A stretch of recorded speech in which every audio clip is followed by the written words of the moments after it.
চোর একটা আবল তাবল কথাবার্তা বলতে থাকে। যে আবার আপনার কাছে চিঠিও দিছে দেখলাম আমি। খোলা চিঠি। খোলা খোলা চিঠি আরকি। এটা হুম। এটা এটা এটা খারাপ আরকি একটা ইয়ে আরকি। না, খুব উপদেষ্টা বানাও কিছুদিন আমি এক নজর পরে ফেলাই দিচ্ছি। আমার উপদেষ্টা লাগবে না। এই দেশটা আমার বাপের।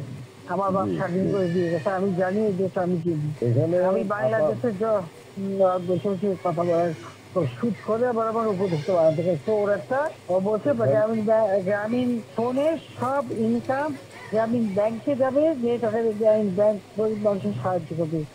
আর এই কথাগুলো আমার কাছে ওই গ্রামীণ ফোনের ব্যবসা দিয়ে ইউজ একটা টাকা আজ পর্যন্ত গ্রামীণ ব্যাংকে দেয় নাই। আমি আপনি 400 কোটি যেহেতু আপনি টাকা গ্রামীণ ব্যাংকে দিচ্ছি, 400 কোটি টাকা।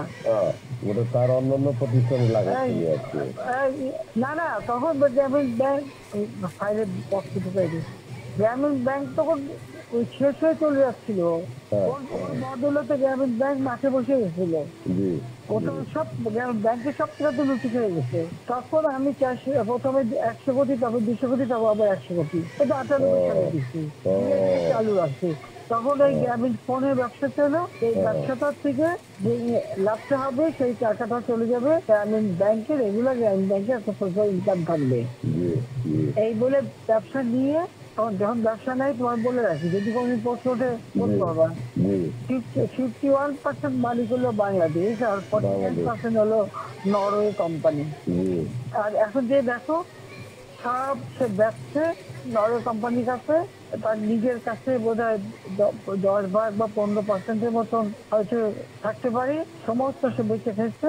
আর একটা টাকা কোনোদিন গ্রামীণ ব্যাংকে এখান থেকে দেয় না। আর আমরা আর সবচেয়ে বেশি ফ্যাসিলিটি তাকে দিচ্ছিলাম, রেলওয়ে ফাইবার অপটিক ব্যবহার থেকে শুরু করে সবকিছুতে তাকে দেওয়া এক্সট্রা হয়েছিল। জি, সুযোগ জি, দেওয়া হয়েছিল। জি। ওভাবেই তো গ্রামীণ ফোনটা তো যারা ছিল ওরা, এভাবে। হ্যাঁ, অন্যদের থেকে সে সব থেকে বেশি সুবিধা পাইছে। চোর একটা এইখানে গরিবের রক্ত চুষে খাইছে সব। এখানে আমি তো কাজ বলছি যে রক্ত রক্ত শেষা, গরিবের রক্ত শেষা।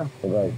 যে বেটা 30% তার হিসাব করলে 30% সুদ হইতো। সে যা গ্রামীণ মানুষকে যে লোন দিত, তাতে তার যে কম্পাউন্ড ইন্টারেস্ট যদি আপনি ক্যালকুলেশন করেন, 40, 40, 30 এর উপরে 40% 40-47% হয়ে যেত।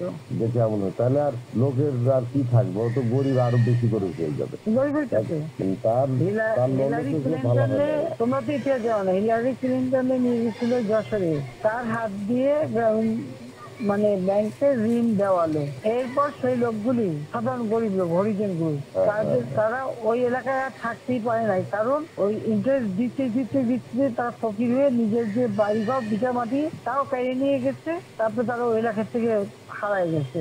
দেন আমি খুঁজছি, একজনের পাশে খাগড়াছড়ি, সেখানে যে এসে কাজ করে খায়, আর একজন বোধহয় নীলফামারী নদী আর কোথায়, যে এরা ওই পরিবার সদস্য ওই এলাকা থেকেই হারায় গেছে।